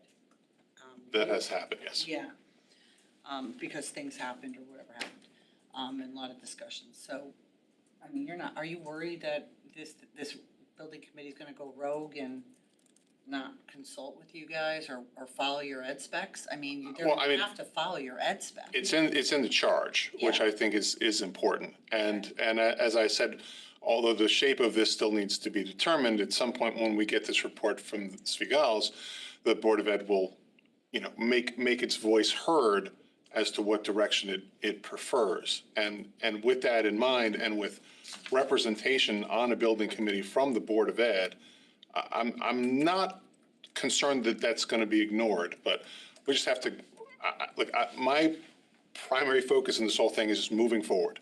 I don't want anything to get stalled. I don't want anything to get hung up. I want momentum to continue. I think if Mr. Papageorge believes that this is the way to go, then I'm all for that.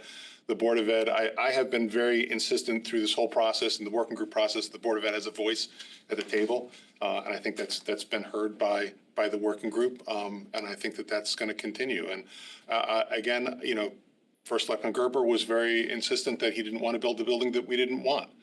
So kind of with all of that in hand, I am hopeful that the building committee would not go rogue, and that we would have membership on it, and be able to have a voice at that table. I agree. I mean, do you think there's some language we should include that you think would, I personally don't think, and From my standpoint, I think going that to go wrong. the fact that it moves directly back, it refers directly back to our board passed ed specs is very clear. It's one of the first things in the charge. Yep. So I don't have much of a, I understand the concern from the community. I think as long as the Board of Ed has a seat at the Yeah, it table. says shall be guided by the educational specifications developed by the Board of Education and revised and approved and made a part of this charge, along with any reference documentation cited. With the caveat that what everyone else has said, this is the first time that we're doing it this way. Yeah, So, it really is. Yeah, so we're trying to figure things out as we go, and I understand that's difficult for us and, on elected boards and for the public. But I think from my standpoint, from my board standpoint, we're committed to seeing this project forward. And I think that, just speaking for the First Selectman, being that we're speaking about him a little bit and he's not here, in that his hope in taking the direction that has been taken this past year was that when we go to the other boards for funding, we have an understanding holistically of a better idea of what things cost based on, and looking at not only Dwight, but also the effect of Jennings. And I alone, just the fact that we know the status of the building on the Giant Steps property, that status, that was a win. I mean, that's. And now we can't put a second floor on Jennings? That there can't be a second. I didn't know. There can't be a second, Yeah. that's valuable information from a long-term planning perspective. Sure. And a capital planning perspective, that we needed to know that. And I would hope that the Board of Education now, things are changing with racial imbalance. It was an issue, then it wasn't an issue, now it's an issue again. You're talking about moving children. I don't know if there's any plans for that, but I wish you Godspeed as you continue those discussions. One step at a time. All right. All right, thank you for the discussion and for the public comment. I think that we're ready to vote. Dr. the board for a vote, all in favor? Aye. Aye. So moved. Okay, motion carries 2-0. Thank you. Okay, moving on, that was 8, 9 minutes to hear and approve the draft minutes of June 20th, 2025, June 24th, 2025, June 25th, 2025. Have a motion?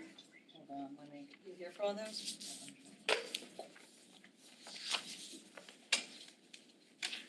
Just 2 meetings. 2 minutes, correct? 3. The 20th? You were absent, we'll break these up. Okay, thank you. Approve the draft minutes of June 20th. Can I have a motion? So moved. I'll second it. Why don't I have the 20? Here, you're absent on this one. All in favor? Aye. Abstentions? Abstain. Thank you. Motion carries 1-0-1. All right, to hear and approve the draft minutes of June 24th and June 25th, 2025. Can I have a motion? So moved. Second? Any discussion? No. All in favor? Aye. Aye, motion carries 2-0. Moving on to number 10, refunds. To consider and act upon tax refunds as recommended by the tax collector in the amount of $32,863.91. So moved. Second, any discussion? Seeing none, all in favor? Aye. Aye. Motion carries 2-0. Okay, acting first selectman to hear updates from the acting first selectman. School facilities working group. I think I really don't have anything to report on that hasn't already been discussed in our prior discussion. We're expecting back, we're on target to get more information back in August, and that will inform future discussions. I don't know, Mr. Becker, do you have anything to report for the school facilities working group? Mr. Gazal's on vacation, which is why he's not here with us.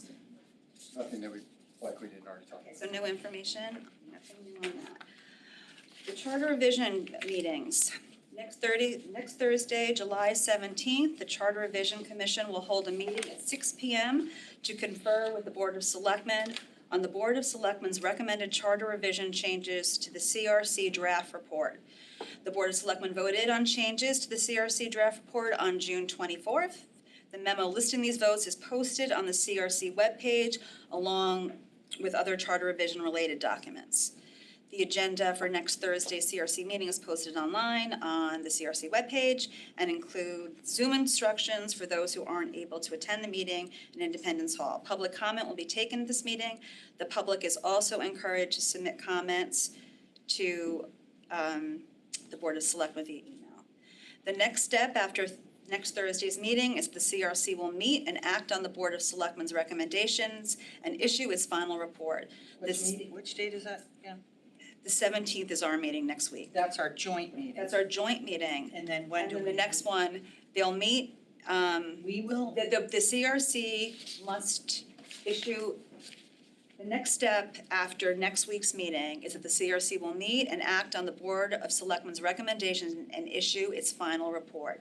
The CRC must do this by July 24th. So I'm not sure if that next meeting has been set after the 17th. CRC The must come CR back to us they are- the by C- July 24th. No, the CRC must, they must, the CRC will meet and act on the Board of Selectmen's recommendations and issue its final report. The CRC must do this by July 24th, 2025. After the CRC makes its final report to the Board of Selectmen, then the Board of Selectmen will either approve or reject the proposed charter or provisions thereof outlined in the CRC's final report. The date of the Board of Selectmen meeting must be no later than 15 days after the CRC's final report is submitted to the Board of Selectmen. Once a date is set, it will be publicized. So we don't have those dates yet because a lot of it is triggered by when the report is issued. If the Board of Selectmen approves the proposed charter, then no later than September 6th, 2025, the Board of Selectmen shall meet to determine by a majority vote of its entire membership whether the proposed charter is to be submitted to electors for approval or rejection at a regular election or special election, and such election shall be held not later than 15 months after either approval by the appointing authority or the certification of a petition of a referendum. The Board of Selectmen, by majority vote of its entire membership, must decide whether to submit to electors at an election the proposed charter within 60 days prior to the election date, or it cannot be voted on. The Board of Selectmen will also decide the specific ballot questions for any proposed charter revisions. And there is a schedule that is also, I believe, posted on the CRC webpage with all of these dates. But for the public, I thank Ms. Carpenter for giving this update for me to share with you. Next Thursday is the next meeting that should be on everybody's radar. That's July 17th, 6 p.m. And you can join by Zoom. So just to be clear, I'm trying, I know when Jen sent all of this, and it's all very complicated, 15 days, 30 days, all this stuff. But the joint meeting we have with them next week and public comment. Right. They take that information back. My question is, because my memory's a little foggy from last time. When the CRC produces their final, maybe this is a question for the charter attorney, can we then still amend it? And that is, I believe that was the meeting, because my memory of when we did it last time, we did the joint meeting. And then the board took it, maybe it was their final, and we made probably even more There was so much long meetings, and the charter attorney was here with all his Yeah, books. I think at that point, the next meeting, after, we're gonna confer with them next then week. the questions. And then after that, the next big discussion is gonna be just the questions. Now, is the charter, I'm assuming the charter attorney will be here next Thursday. I can double check with the chair, but Yeah, he's gotta be. in terms of being at that meeting. All right.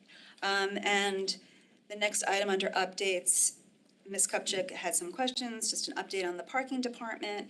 And I'm going to ask our Chief Operating Officer, Mr. Becker, to report on this.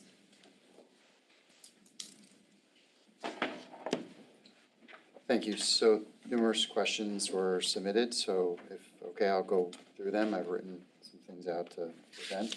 So the first question was the status of the lease negotiations. The leases are still month to month this time, which they have been for many years. The town has assumed the lease from the authority, which occurred automatically. The town attorney has emailed several times with the state and has had a dialogue, but has not yet received a draft of new language. The state is well aware of the change that has occurred. The lack of a draft is, we're considering that particularly of a surprise, and that the state has no direct reason to immediately move quickly, particularly in that it has operated in the same way month to month with the authority for a long time. We are in the process of also working towards the renewal of the Trinity lot. They have asked for an increase. They have actually not received any level of an increase, not even a simple COLA type inflation-based increase in quite some time, roughly about a decade, maybe even longer. So we are discussing that with them.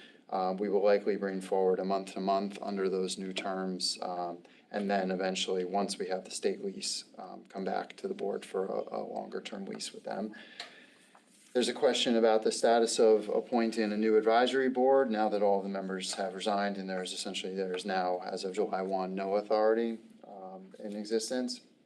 To that, the administration is working on draft language. That was actually something that the first Selectmen was working on directly. And we do plan to bring something forward. It would likely focus more than just simply on commuters, but parking as a whole. There is some vision to this and bringing parking and the needs from a planning development, economic development component as well.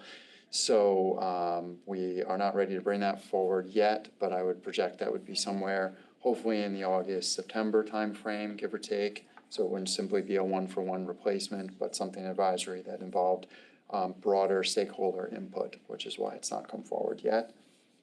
Item number 3 that was questioned was status of personnel/hiring updates now that there is no administrator. The current staff has been notified of the changes. We've held several meetings with them. Additionally, they have been shifted/onboarded directly to the town from being under the authority in the way it was before.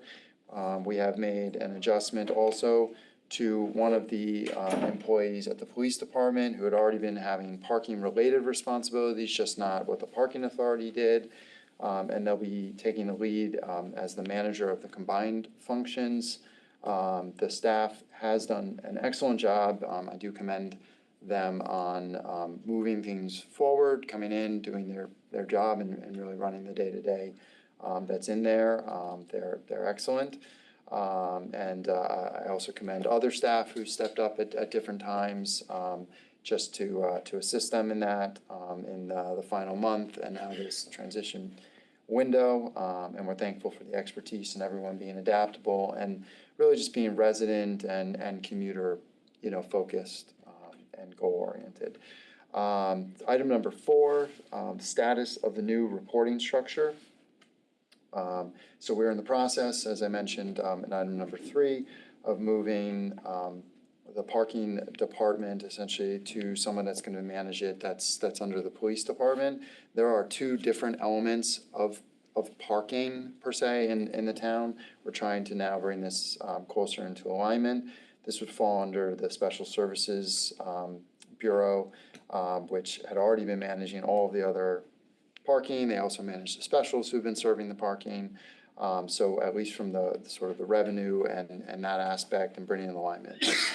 I would also note with that people they come to this building, they need to get sent back to PD, they get sent over here, so we're trying to work through that. Already mentioned, but that prior function in the police department was already set to take over the automated traffic enforcement pieces through that bureau, and then from the reviews and management outside of the vendor, it was going to go there anyways. So this will actually kind of deepen the bench over there and continue to bring automation and that aspect into alignment, which should make it better for everybody in the end in the way that these areas function. Item number 5, status on changes in fund balances already made / planned, including capital projects that were voted on by the parking commission, which is the authority, and money moved to cover them. So the fiscal year just began, the capital list is being evaluated. Right now, the focus remains on the fire system upgrades being completed, and DPW's building division has been in regular contact with the state and the vendors and is working to bring that to completion. Outside of that, the department has its budget, its revenue lines established, and is planning to manage them accordingly as a department and is presented to the boards with that fund and the interaction as such. Much of this is business as usual from a day-to-day perspective, which we've stated from the start. We're mostly rolling these forward, at least from that perspective. Item number 6, status on closing the northbound station and moving the FTC Art Gallery into the space. Questions if this is a violation of the lease with the state. Concerns raised that this would cause significant problems for commuters and students who use that to take shelter, use the bathrooms, etc. I would note it's Art Place, which is leased in the FTC space. FTC is essentially ending, they're not going to renew the lease, they're booting them from that, and on a pretty tight timeline. There's been discussions, not just the north but also the southbound, and what that may look like. And our biggest focus, in that is obviously maintaining, trying to help Art Place, which is important, and also trying to make sure that everything functions. So nothing has changed at these locations. Art Place is finding themselves with no location when FTC does not renew their lease. They are an important part of Fairfield's art support efforts, and we are looking to assist them as able with options. That said, nothing is set in stone, but we did look at options, as I mentioned, for them involving the station. We're still evaluating and discussing with the state what any reconfiguration would look like, such as adding walls to ensure the space is available for the public for the needs listed in the questions raised, and for Art Place, whether it's there or somewhere else. We are trying to see what we can do to help them. They're a very important part of the fabric of, and they're losing their home. 7, status on eliminating the service who cleans the stations, houses, and bathrooms on a regular basis in favor of having DPW, who have stated they don't have the resources to do this work. I'll get to that in my sort of written, but that's not actually what's been stated. So currently, the same vendors are being utilized. DPW is working on projects and getting a few items transitioned to their direct management. They have been very heavily involved in the stations and the properties for many years. Then they will be working with the vendor changes. Many of the items utilize subcontracted vendors, and there's no indication that those vendors will lack any capacity if we transition over to them, which will only make it easier on our DPW folks and the way they manage all of our buildings. On a similar note, the department has the capacity to handle these items where it will move to their personnel. They manage dozens of physical sites and nearly 100 buildings of various sizes and needs. This is not a massive undertaking for them, which I stated earlier. Item number 8, who is picking up the trash on the platforms and emptying the garbage? We extended the usage of the existing worker by 2 weeks due to several vacation schedules and timing for the start of the changes However, as of this upcoming Monday, 7/14, DPW will take over the responsibility for managing the off-platform emptying of trash bins and the site as a whole from a garbage perspective directly with existing staff.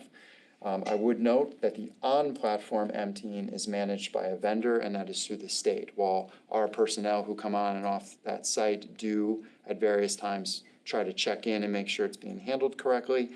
The platforms themselves and that does not and will not be falling directly under us because of that. And the last item, item number 9, status on the agreement with Fairfield U to sell permits to their students to park in Mill Plain Lot in favor of plans to sell and quote-unquote redevelop the property. The permits for Fairfield U have not previously specified any location. The former director did have an interest in moving them to that lot specifically, and that was to free up spaces at the main lot. And she and I had many conversations of that even before any of this, asking for advice on that. We are planning to continue that plan for August, so when they come back, we are going to specifically ask them to go to that location. However, that does not take that location off the table for the future. These are one-year passes. Even with those passes and not using that site, they are not full for permits right now. And they are nowhere near the previous oversell amount. So they often, in the past, they had an oversell, and that oversell is several multiples of even just those Fairfield U passes. And they're 10-month passes, so you can change them at any time. Thank you, Mr. Becker. Any questions, Ms. Kopchak? No. Thank you very much for that, and I want Thank to the just. questions. It was a healthy exercise, Those were actually. submitted, so, by No, people, and I just No, wanted and- them, and- hopefully they've watched it or. No, I think that later. being that July 1st, these changes were being made, I think it was helpful to update the board and the public. I want to thank, everyone involved in just making this transition, and we're working with staff as they, the new department is created to answer questions about just invoicing and POs and all of that, so. Another thing I want to ask, actually, somebody, a commuter asked me, they said that the parking fees went up soon after. People got an increase in their parking? But they should not have. It was our understanding that they kept them the same year over year. They were set by the authority themselves for this I think check it, upcoming 'cause year. a couple people emailed but- to say that they got, it's online, I guess, when they had to renew, and it went up. I will double check that. I will double check that. It had nothing to do with any of the rates. I will double check that, but the rates themselves were set for this year by the authority prior to coming over as well. But I'll double check that. Our intent was to keep things level to anything they were doing. Announcements? Anything? Get your shingle shot. Get your shingles. I'm gonna get one. You should get one. My mother told me that every year for years before she passed away. Of course, my father got it. I just want to thank all the town departments that work together to make the 4th of July holiday so wonderful for our residents. They're like clockwork, right? I Just mean, been it doing really for so long. is very large crowds and some things that need to be addressed, but class act, and I really appreciate people volunteering their time, and those that worked over the holiday. Appreciate the time that they give to our community when they could have been with their family. All right, so now we're moving into executive session. I didn't see that. It's on there, motion to move into executive session with HR Benefits Manager Megan Brandt, HR Labor Relations Specialist Joanne Kornemanch, Chief Operating Officer David Becker, Aons Carlton Lindgren, and Joel Chamberlain, and HR Director Kathleen Simpson, to discuss pending claims, grievance, and labor board charges filed by UPSEU Unit 222 FIA regarding change in insurance. Can I have a motion? So moved. I'll second that. We are moving into executive session. Thank you to everybody, members of the public. Oh, my husband would pick up the food. I didn't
Can I have a motion to come out of executive session? So moved.